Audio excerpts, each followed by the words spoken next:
மாறிக்கொண்டே இருக்கும். 5 வயசுல பையன் சொல்லுவான், எங்க அப்பா தான் சூப்பர் அப்பா. 5 வயசு.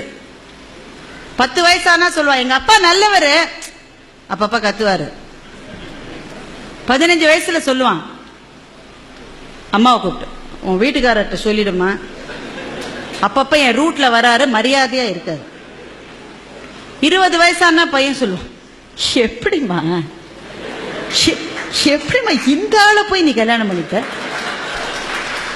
அப்படின்னா பையனுக்கு 20 வயசுன்னு அர்த்தம். 30 வயசானா பையன் சொல்றான், சார் நான் எங்க அப்பாவோட பேசுறது இல்லை சார், நான் என்ன செஞ்சாலும் தப்புங்கிறார் சார், அவரோட நான் பேசுறது. அப்படின்னா பையனுக்கு எவ்வளவு வயசு? 30 வயசு. அதே பையனுக்கு 40 வயசு ஆயிடுச்சுன்னா அவனுக்கே அப்ப குழந்தைகள் இருக்கும். அப்ப சொல்லுவான், எங்க அப்பா கத்திக்கிட்டே தான் இருப்பாரு, ஆனா பாவம் நல்லவருன்னா அவனுக்கு 40 வயசு ஆயிடுச்சுன்னு அர்த்தம்.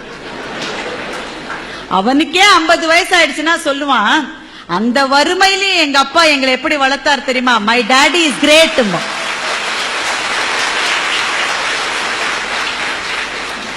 எங்க அப்பா கிரேட்னு 5 வயசுல சொன்னது சார், திரும்பி வரதுக்கு 45 வருஷம் இருக்கு பாருங்க. இதுதான் மாற்றம்.